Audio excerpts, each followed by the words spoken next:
Dans le paisible village d'Eldoria, niché au creux des monts Célestes et bordé par la forêt émeraude, la vie s'écoulait paisiblement. Les enfants jouaient dans les ruelles pavées, et les villageois vaquaient à leurs occupations sous le soleil bienveillant. Au cœur de cette harmonie coulait la rivière Lumina, source de vie pour Eldoria. Ses eaux cristallines fournissaient eau potable, irrigation et nourriture. Mais derrière cette beauté se cachait une légende terrifiante. Chaque année, un vendredi, une jeune fille disparaissait près de ces rives, sans laisser de traces.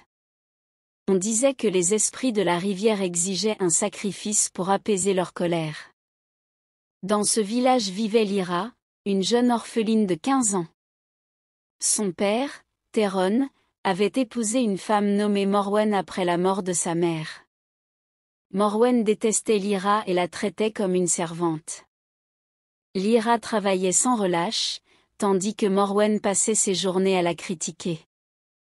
Un matin, Morwen ordonna à Lyra d'aller laver le linge à la rivière. Lyra hésita, car c'était vendredi, jour interdit. Morwen la menaça de ne pas lui donner à manger si elle refusait. Théron était absent, parti vendre des marchandises au village voisin. Lyra, les larmes aux yeux, prit le panier de linge et se dirigea vers la rivière. En chemin, elle sentait son cœur battre la chamade. Les oiseaux se taisaient, et un vent glacial soufflait malgré le soleil. Arrivée à la rivière, elle murmura une prière à sa mère. Alors qu'elle lavait le linge, un bruit retentit. Elle se retourna et vit un serpent géant surgir de l'eau. La créature l'attrapa par le pied et l'entraîna dans les profondeurs. Le soir, Théron rentra et apprit la disparition de Lyra. Morwen feignit l'ignorance. Les villageois se rassemblèrent et conclurent que la malédiction de la rivière avait encore frappé. Cependant, un jeune homme nommé Kael, ami de Lyra, refusa d'accepter sa disparition. Il décida de braver la rivière pour la retrouver. Les anciens tentèrent de l'en dissuader, mais Kael était déterminé. Alors qu'il s'apprêtait à partir, un vieil homme nommé Elara, connu pour sa sagesse et sa connaissance des traditions, lui offrit un talisman. Ce talisman, béni par les ancêtres, le protégerait des forces obscures de la rivière.